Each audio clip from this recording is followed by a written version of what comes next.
لقد كان لكم في رسول الله أسوة حسنة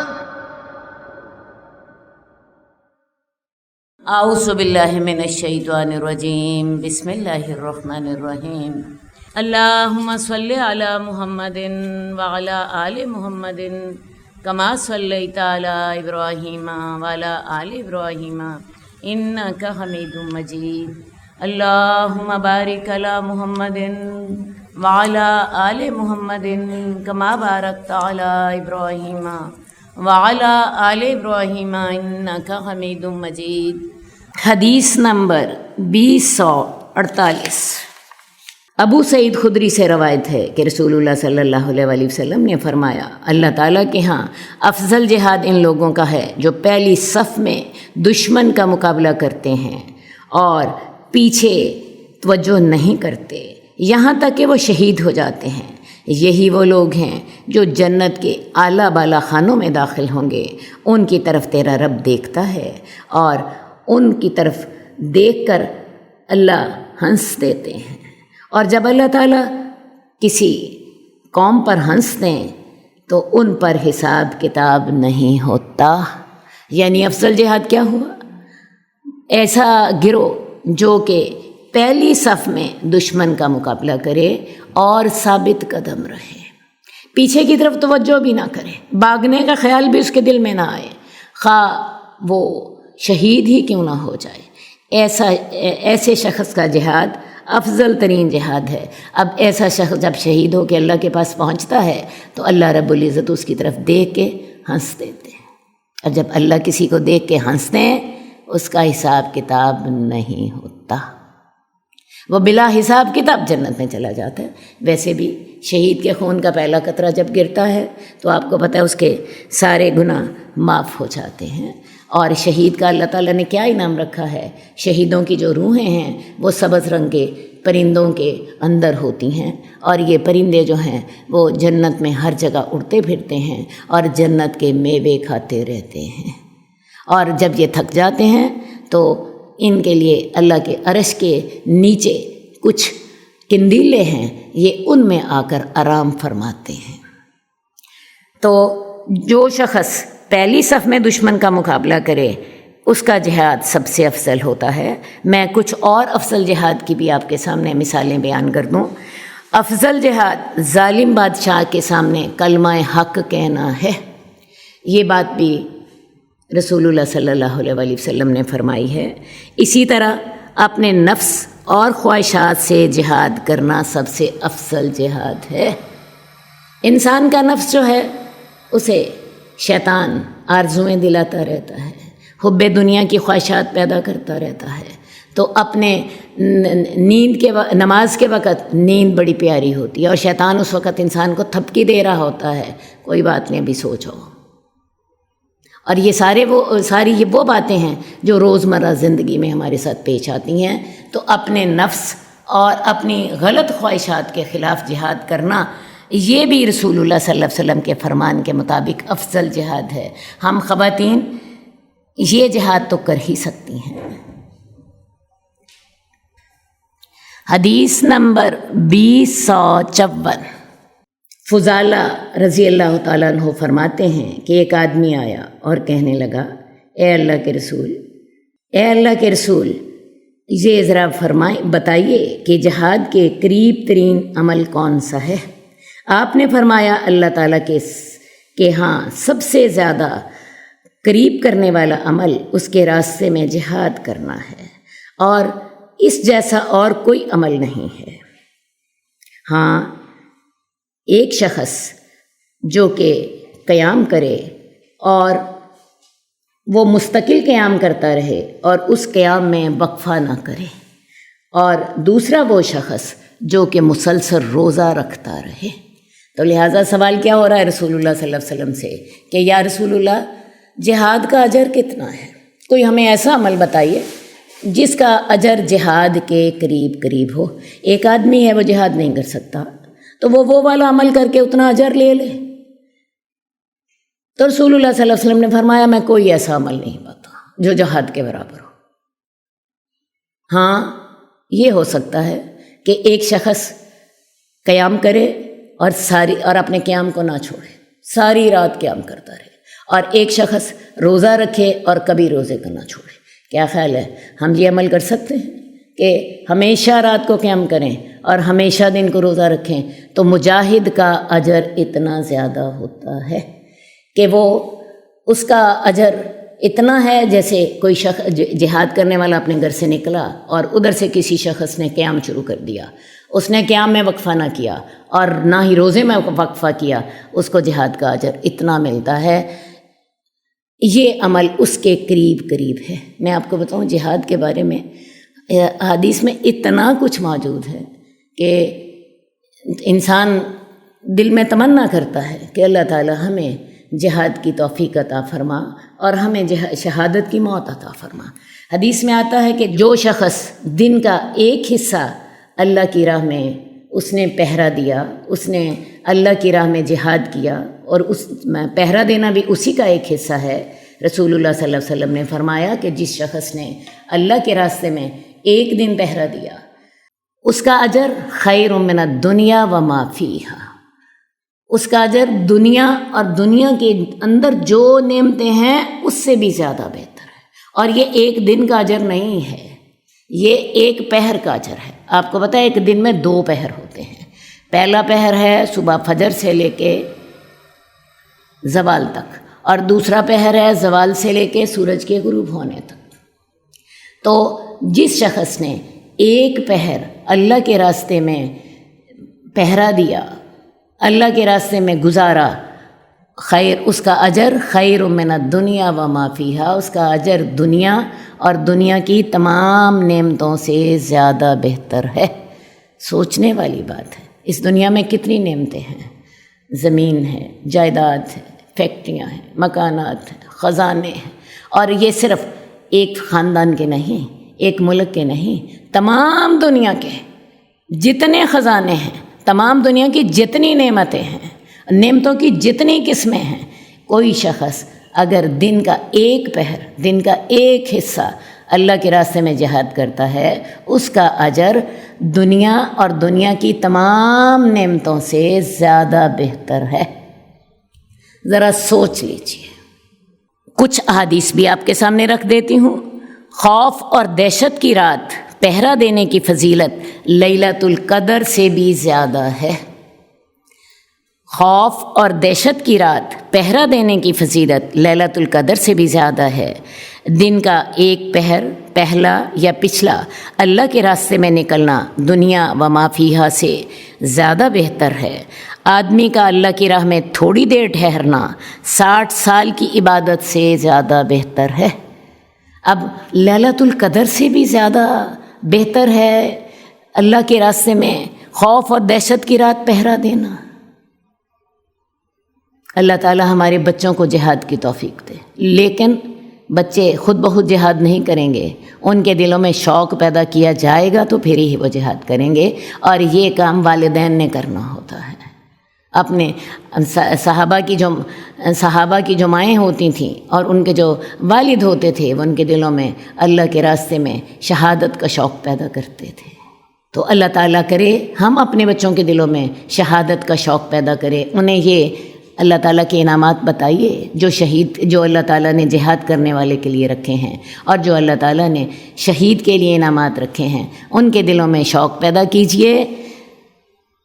فتنوں کا دور آنے والا ہے، اور ان فتنوں میں اللہ کرے ہمارے بچوں کو اللہ تعالیٰ جہاد کی توفیق عطا فرمائے۔ حدیث نمبر 2057۔ سلیمان بن سرد کہتے ہیں، جب غزوہ خندق والے دن لشکروں کو بھگا دیا گیا تو میں نے رسول اللہ صلی اللہ علیہ وآلہ وسلم کو فرماتے ہوئے سنا، اب ہم ان سے لڑنے کے لیے ان کے علاقے میں نہیں جائیں گے، وہ ہم پر چڑھائی نہیں کریں گے، اب ہم ان کی طرف پیش قدمی کریں گے۔ اس حدیث میں غزوہ خندق کا ذکر ہو رہا ہے۔ میں تھوڑا سا آپ کو غزوہ خندق کے بارے میں بتا دوں۔ غزوہ خندق 5 ہجری میں ہوا۔ غزوہ احد کے بعد جب کفار نے دیکھا کہ انہوں نے مسلمانوں کو خاصا نقصان پہنچا لیا ہے تو ان کی ہمتیں بڑھ گئیں۔ انہوں نے سوچا کہ مسلمانوں کو مل کر ایک دفعہ ختم کرنے کی کوشش کرنی چاہیے، اور کفار کے اس غلط ارادے میں یہود ساتھ تھے۔ انہوں نے تمام اسلام دشمن قبائل سے رابطہ کیا اور 10,000 کا لشکر لے کر مدینے پہ چڑھائی کر دی، جبکہ مدینے کی پوری آبادی کی تعداد ہی 10,000 نہ تھی۔ لڑنے کے قابل لوگ 3,000 سے زیادہ نہ تھے۔ رسول اللہ صلی اللہ علیہ وسلم نے جب اس لشکر کی آمد کا سنا، جاسوسوں نے آپ کو بتایا، تو رسول اللہ صلی اللہ علیہ وسلم نے فوراً حضرت سلمان فارسی کے مشورے کے مطابق آپ نے خندق کھودنے کا ارادہ کر لیا۔ 3 میل لمبی خندق جو تھی چند دنوں میں کھود لی گئی، اور جب 10,000 کا لشکر سامنے آیا تو انہوں نے اپنے اور مسلمانوں کے درمیان خندق کو حائل پایا۔ خندق 15 فٹ چوڑی تھی اور 12 فٹ گہری تھی۔ بڑی مشقت کے بعد اس کو کھودا گیا تھا۔ کفار اس کو عبور نہ کر سکتے تھے۔ 25 دن تک خندق کے پرے ہی بیٹھے رہے، ان میں پھوٹ پڑ گئی، بہت سخت سردی تھی، کوئی سپلائی لائن نہیں تھی، راشن کا مسئلہ پیدا ہو گیا، کیونکہ اتنے بڑے لشکر کے لیے کھانے پینے کا انتظام کرنا بھی ایک مسئلہ تھا، اور عربوں کو اس طرح 25 دن میدان جنگ میں رہنے کی عادت بھی نہ تھی۔ ان کا طریقہ تو یہ تھا، آئے لڑائی کی اور 2-3 دنوں میں چلے گئے۔ اب ان کے لشکر میں پھوٹ پڑ گئی، کھانے پینے کا مسئلہ بھی تھا، شدید سردی تھی۔ اللہ تعالیٰ نے مسلمانوں کی اس طرح مدد کی کہ 25 دن جب گزر گئے انہی حالات میں، تو اللہ تعالیٰ نے شدید ٹھنڈی ہوا، آندھی ان پر بھیجی، اور یہ راتوں رات اپنے سر پر پاؤں رکھ کر بھاگ گئے۔ لڑائی کی نوبت ہی نہیں آئی، کیونکہ درمیان میں خندق حائل تھے۔ جب یہ لوگ واپس چلے گئے، یہ رات کو کام ہوا، رات کو آندھی آئی، اور یہ راتوں رات اپنا ساز و سامان چھوڑ کے اپنے سر پہ پاؤں رکھ کر بھاگ گئے۔ رسول اللہ صلی اللہ علیہ وسلم کو وحی کے ذریعے اطلاع مل گئی تھی۔ جب صبح ہوئی تو دیکھا میدان صاف تھا۔ رسول اللہ صلی اللہ علیہ وآلہ وسلم نے جب یہ صورت حالات دیکھی تو آپ نے اس وقت یہ کلمات ارشاد فرمائے تھے کہ جب غزوہ خندق والے دن لشکروں کو بھگا دیا گیا، اللہ تعالیٰ نے اپنی رحمت سے ان کو آندھی کے ذریعے بھگا دیا، تو آپ نے فرمایا کہ اب ہم کفار پر حملہ کریں گے، کفار ہم پر حملہ نہیں کریں گے۔ یہ ایک پیشین گوئی بھی تھی، اور رسول اللہ صلی اللہ علیہ وآلہ وسلم کی جو بصیرت تھی ایک جرنیل کی حیثیت سے، یہ اس کے ساتھ بھی آپ نے یہی بات کہی تھی کہ وہ اب ہم پر حملہ نہیں کریں گے، اب ہم ان پر حملہ کریں گے۔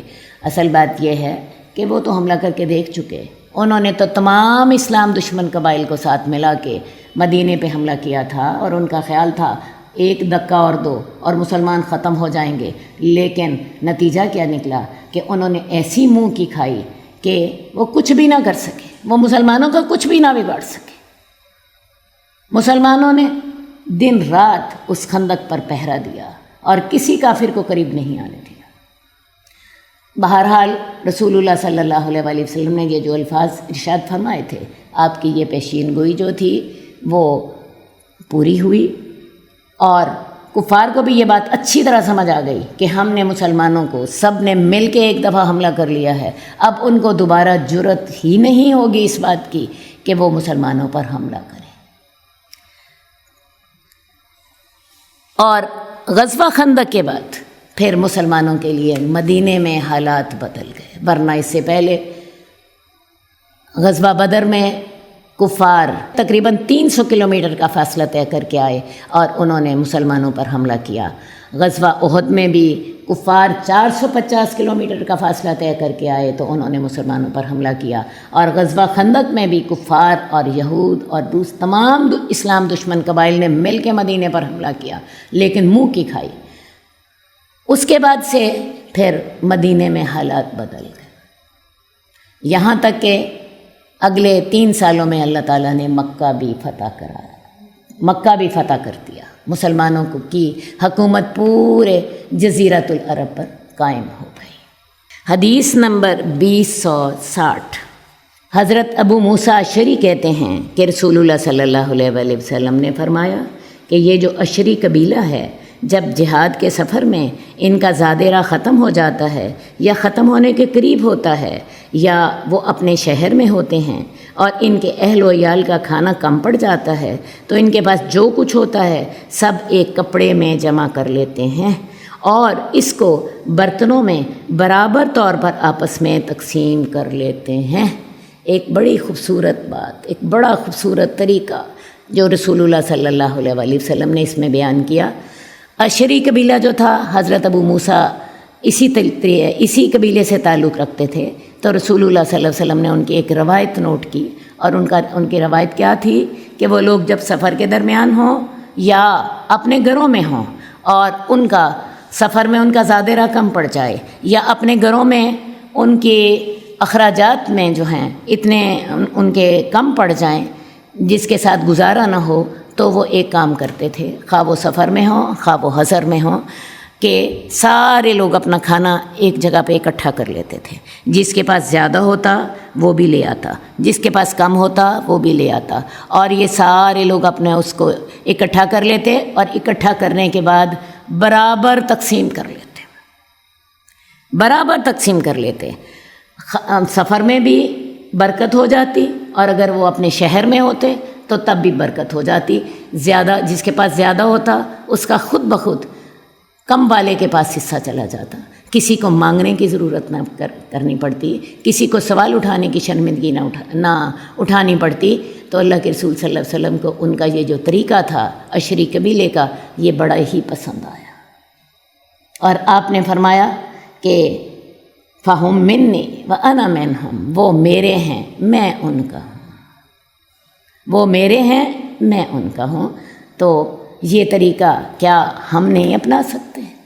آج کل کرونا وائرس کی وجہ سے لاک ڈاؤن ہے، بہت سے جو دہاڑی دار لوگ ہیں، جو مزدور پیشہ لوگ ہیں، ان کو آج کل فاقے کرنے پڑ رہے ہیں، کیونکہ کاروبار ہی نہیں ہے۔ وہ کام کرنا چاہتے ہیں لیکن لاک ڈاؤن کی وجہ سے وہ کام کر نہیں سکتے۔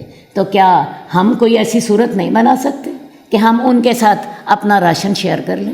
ہر کوئی شخص یہ سوچے میں اپنے گھر میں کھا رہا ہوں، اور یہ میرے بھائی جو ہیں، یہ جو اس وقت معاشرے کا تقریباً 25-30% حصہ ہیں، یہ آج کل فاقے سے ہیں۔ تو ہر ایک خاندان، ایک ایسے خاندان کا اگر ذمہ داری اٹھا لے تو آپ دیکھیں کوئی مسئلہ ہی نہیں، کوئی مسئلہ ہی نہیں ہے۔ ہم اپنے گھروں میں کھا رہے ہیں اور ویسا ہی کھا رہے ہیں جیسا پچھلے دنوں میں کھا رہے تھے، تو کیوں نہ ان کو اپنے ساتھ شریک کر لیا جائے، اور اگر ہمیں تھوڑا سا کم بھی پڑ جائے تو ان کا کم از کم ان کے فاقے کا علاج ہو جائے گا۔ اسلامی تعلیمات ہمیں یہی سبق دیتی ہیں۔ اور پھر اس پر رسول اللہ صلی اللہ علیہ وآلہ وسلم کی جو ہے تعریف کا انداز، وہ دیکھیے کتنا خوبصورت ہے۔ آپ فرماتے ہیں جو لوگ ایسا کرے وہ مجھ سے ہیں، میں ان سے ہوں۔ کیا خیال ہے، کس کا دل چاہتا ہے کہ وہ اللہ کے رسول سے ہو جائے اور اللہ کے رسول اس سے ہو جائیں؟ اس کے لیے عمل کا یہی انداز ہوگا۔ حدیث نمبر 2062، حضرت ابو ہریرہ رضی اللہ تعالیٰ عنہ سے روایت ہے کہ رسول اللہ صلی اللہ علیہ وآلہ وسلم نے فرمایا، قیامت کے روز جن لوگوں کا سب سے پہلے فیصلہ کیا جائے گا وہ یہ لوگ ہیں۔ وہ آدمی جو شہید ہوا اسے لایا جائے گا، اللہ تعالیٰ اپنی نعمتوں کا تعارف کروائے گا اور وہ اقرار کرے گا۔ پھر اللہ تعالیٰ پوچھے گا تو نے کون سا عمل کیا ہے؟ وہ کہے گا اللہ تعالیٰ میں نے تیری خاطر جہاد کیا یہاں تک کہ شہید ہو گیا۔ اللہ تعالیٰ فرمائیں گے تو جھوٹ بولتا ہے، تو اس لیے لڑا تھا کہ تاکہ لوگ تجھے بہادر کہیں، اور لوگوں نے کہہ دیا۔ پھر اس کے بارے میں حکم ہوگا کہ اسے چہرے کے بل گھسیٹ کر جہنم میں ڈال دیا جائے۔ دوسرا وہ آدمی جس کا سب سے پہلے فیصلہ ہوگا وہ ہوگا جس نے علم سیکھا اور سکھایا، قرآن مجید پڑھا اور پڑھایا، اسے لایا جائے گا، اللہ تعالیٰ اسے اپنی نعمتوں کا تعارف کروائیں گے۔ میں نے تمہیں زندگی دی، میں نے تمہیں صحت دی، میں نے تمہیں مال دیا، میں نے تمہیں اولاد دیا، میں نے تمہیں آنکھیں دی، میں نے تمہیں کان دیے، میں نے تمہیں دل دیا، میں نے تمہیں دماغ دیا۔ اللہ کی نعمتیں تو آپ دیکھیں گنتے جائیں اور وہ ختم ہی نہیں ہوں گی۔ تو اللہ تعالیٰ اسے اپنی نعمتوں کا تعارف کروائیں گے، وہ اقرار کرے گا۔ اللہ تعالیٰ پوچھیں گے بتاؤ کون سا عمل کر کے آئے ہو؟ وہ کہے گا اللہ تعالیٰ میں نے تیری خاطر علم سیکھا اور سکھایا، قرآن مجید پڑھا اور پڑھایا۔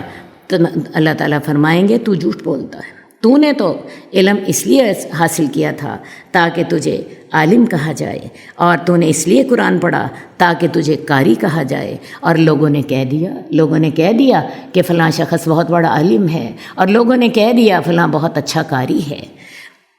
پھر اس کے بارے میں حکم دیا جائے گا اسے چہرے کے بل گھسیٹ کر آگ میں پھینک دیا جائے گا۔ تیسرا وہ آدمی جسے اللہ تعالیٰ نے رزق میں فراوانی دی، ہر قسم کا مال عطا کیا، اس کو لایا جائے گا۔ اللہ اپنی نعمتوں کا تعارف کرائیں گے اور پھر پوچھیں گے بتاؤ کیا کر کے آئے ہو؟ وہ کہے گا اللہ تعالیٰ میں نے ہر اس جگہ مال خرچ کیا جہاں خرچ کرنا تجھے پسند تھا، میں نے غریبوں کو دیا، میں نے مسجدیں بنوائیں، میں نے مدارس بنوائے، میں نے کنویں کھدوائے۔ اللہ تعالیٰ کہے گا نہیں تو جھوٹا ہے، تو نے تو اس لیے کیا تھا تاکہ تجھے سخی کہا جائے، اور لوگوں نے کہہ دیا۔ پھر اس کے بارے میں حکم دیا جائے گا اور اسے چہرے کے بل گھسیٹ کر جہنم میں داخل کر دیا جائے گا۔ حدیث اپنے مفہوم میں اتنی واضح ہے کہ میں سمجھتی ہوں اس کی شاید تفصیل کی ضرورت نہیں ہے، لیکن پھر بھی چلیے دو باتیں اس کے بارے میں کر ہی لی جائے۔ سب سے پہلے قیامت والے دن ان تین آدمیوں کا فیصلہ ہوگا، اور یہ تین آدمی نہ چور ہوں گے، نہ ڈاکو ہوں گے، نہ زانی ہوں گے، نہ قاتل ہوں گے، نہ حرام خور ہوں گے، یہ نیکیاں کرنے والے لوگ ہوں گے۔ ایک سخی ہوگا، ایک قرآن کا عالم ہوگا، اور ایک شہید ہوگا۔ یہ نیکیاں کرنے والے ہوں گے، یہ چور، ڈاکو، حرام کھانے والے، زنا کرنے والے یا قاتل لوگ نہیں ہوں گے، یہ نیکیاں کرنے والے لوگ ہوں گے۔ اب ان سے اللہ تعالیٰ جو ہیں حساب لیں گے، اور یہ لوگ اپنی خدمات گنوائیں گے۔ اللہ کہیں گے کہ نہیں تم نے تو یہ کام شہرت کی خاطر کیا تھا، تم نے تو یہ کام اس لیے کیا تھا کہ لوگ تمہیں بہادر کہیں، لوگ تمہیں کہیں کہ فلاں کتنا بڑا عالم ہے، اور لوگ کہیں فلاں کتنا خوبصورت قرآن پڑھتا ہے، اور فلاں کتنا اچھا درس دیتا ہے۔ تو لوگوں نے کہہ دیا میرے پاس کیا لینے آئے ہو؟ حضرت ابو ہریرہ جو اس حدیث کے راوی ہیں، ان کے بارے میں حدیث میں آتا ہے کہ جب انہوں نے یہ حدیث بیان کی، ایک بیان کرنے لگے، ایک چیخ ماری، بے ہوش ہو گئے۔ کافی دیر کے بعد جب انہیں ہوش آیا، دوبارہ حدیث بیان کرنے لگے، پھر چیخ ماری اور بے ہوش ہو گئے۔ تیسری دفعہ پھر انہوں نے یہ حدیث بیان کرنی چاہی، تو پھر چیخ ماری اور بے ہوش ہوئے، اور اس کے بعد جا کے انہوں نے حدیث بیان کی۔ اصل بات ہے یہ ہم لوگوں کے لیے جو ہم اللہ کا دین لوگوں کو بتاتے ہیں، یہ ہمارے لیے ہے۔ میں سمجھتی ہوں یہ میرے لیے ہے۔ اپنی نیتیں خالص کر لیں، اپنی نیتیں خالص کر لیں، ایسا نہ ہو کہ سارا کچھ محنتیں کرا کے یہیں ضائع کر کے چلے جائیں۔ میں نے بڑی دفعہ سوچا کہ اللہ تعالیٰ اگر ان لوگوں کا عمل جو تھا وہ تجھے قبول نہیں تھا، تو اللہ تعالیٰ ان کے لیے اتنی سزا کیا کافی نہ تھی کہ ان کا عمل قبول نہ کیا جاتا؟ انہیں دوزخ کی سزا کیوں دی گئی؟ کیا یہ سزا کافی نہ تھی کہ ان کی محنتیں ضائع ہو گئیں؟ لیکن حدیث کہہ رہی ہے کہ ان کو سب سے پہلے دوزخ ان کا حساب ہوگا، اور جہنم کی آگ ان سے بھڑکائی جائے گی۔ وہ نہ صرف خود تکلیف میں مبتلا ہوں گے، بلکہ دوسرے جہنمیوں کو بھی ان کی وجہ سے زیادہ تکلیف ہوگی۔ دوزخ کی آگ ان سے بھڑکائی جائے گی۔ تو وجہ کیا ہے؟ وجہ یہ ہے کہ انہوں نے ریا اور شہرت کے لیے کام کیا۔ میں آپ کو بتانا چاہتی ہوں ریا شرک ہوتا ہے۔ ایک مسلمان کی زندگی کا مقصد کیا ہوتا ہے؟ کہ اس کی زندگی کا ہر عمل اللہ کی خاطر ہو، وہ صرف اللہ کو راضی کرنے کے لیے اپنے نیک اعمال کرے۔ اور اگر اس نے اس کام میں لوگوں کو شریک کر لیا کہ لوگ خوش ہو جائیں، لوگ کہیں کتنا بہادر ہے، لوگ کہیں کتنا عالم ہے، لوگ کہیں کتنا سخی ہے، تو اس نے یہ جو صرف اللہ کو راضی کرنے والی بات تھی، اس میں لوگوں کو اللہ کے ساتھ شریک ٹھہرا دیا، اور جہاں پہ شرک آ گیا تو شرک تو قابل معافی نہیں ہے۔ یہ بات اچھی طرح سمجھ لیں، اور اسی لیے میں نے اس کا عنوان رکھا ہے اپنی نیتوں کو خالص کر لیں۔ تو جو کام بھی زندگی میں کرنا ہے، کس کے لیے کرنا ہے، وہ کام خواہ کتنا ہی بہترین کیوں نہ ہو، وہ کام اللہ کی خاطر کرنا ہے۔ کل بھی میں نے آپ کو سمجھایا تھا، شوہر کے ساتھ آپ نے نیک سلوک کرنا ہے، شوہر کی خاطر نہیں کرنا۔ شوہر کی خاطر آپ نے کیا، معاملہ ختم۔ اللہ کی خاطر آپ نے وہ عمل کرنا ہے۔ تو اللہ کی خاطر اگر آپ نے شوہر سے نیک سلوک کیا تو پھر تو اللہ تعالیٰ کے ہاں آپ کو اجر ملے گا، ورنہ معاملہ ختم، یہیں کا یہیں رہ گیا۔ تو جو کام بھی ایک مسلمان کرتا ہے اپنی زندگی میں، وہ اس کو کس کی خاطر کرنا ہے، وہ اللہ کی خاطر کرنا ہے۔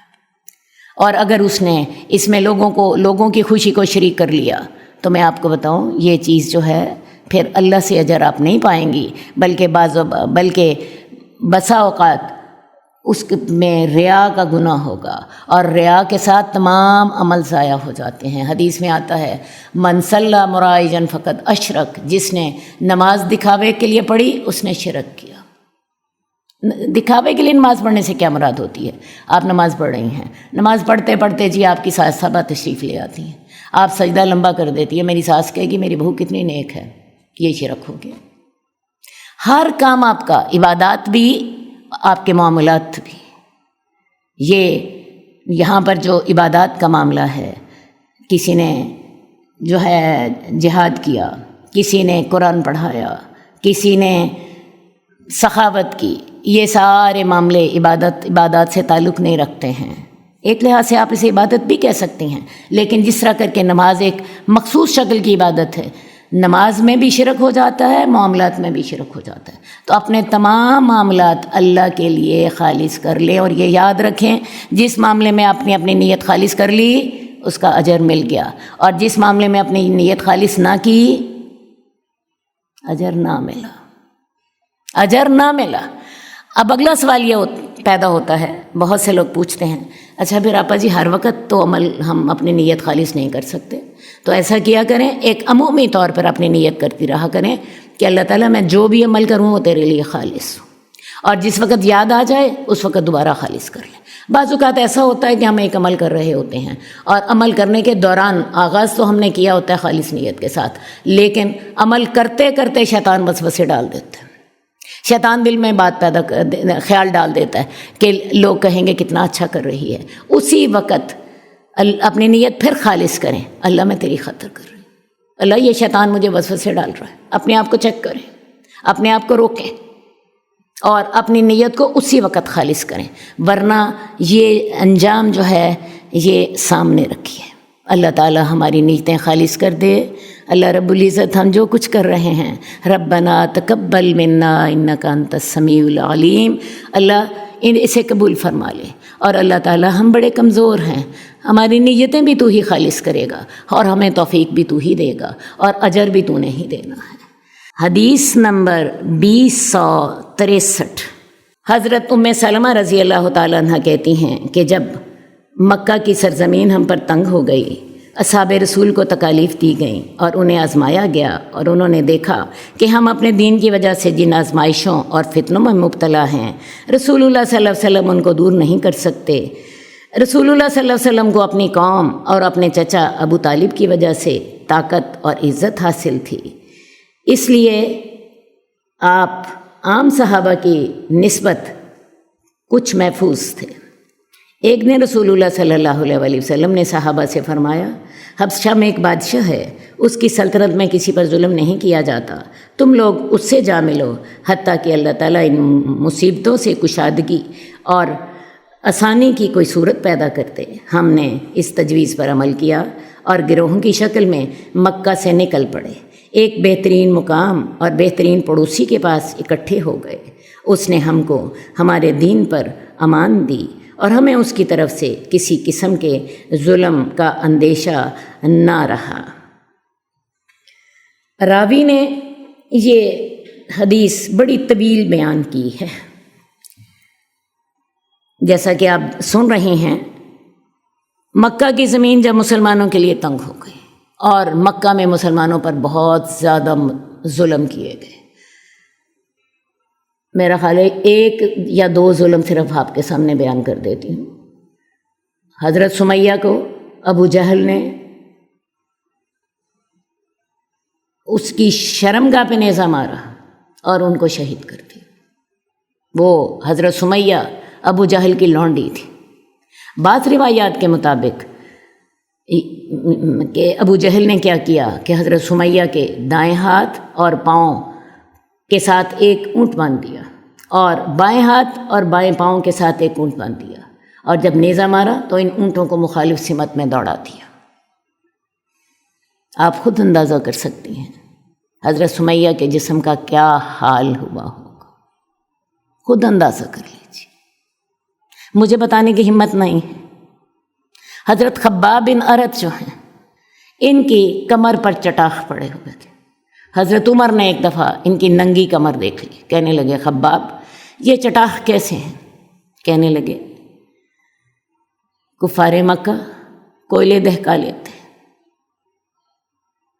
اور جب خوب کوئلے دہک جاتے مجھے کمر کے بل لٹا دیتے، میرے سینے پر بھاری پتھر رکھتے تھے تاکہ میں ہل نہ سکوں۔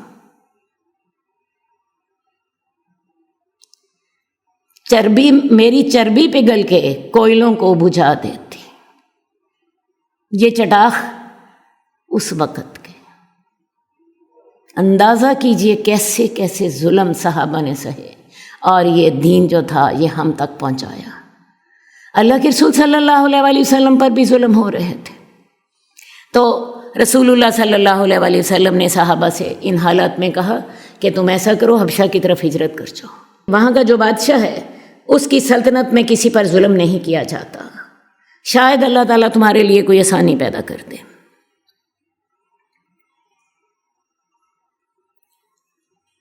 رسول اللہ صلی اللہ علیہ وسلم کا یہ حکم سن کر صحابہ نے حبشہ کی طرف ہجرت کر لی۔ یہ ہجرت 2 بار ہوئی، اس میں خواتین بھی تھیں، ان میں مرد حضرات بھی تھے۔ رسول اللہ صلی اللہ علیہ وسلم کی بیٹی حضرت رقیہ، حضرت عثمان، حضرت ام سلمہ بھی ہجرت کرنے والوں میں شامل تھیں۔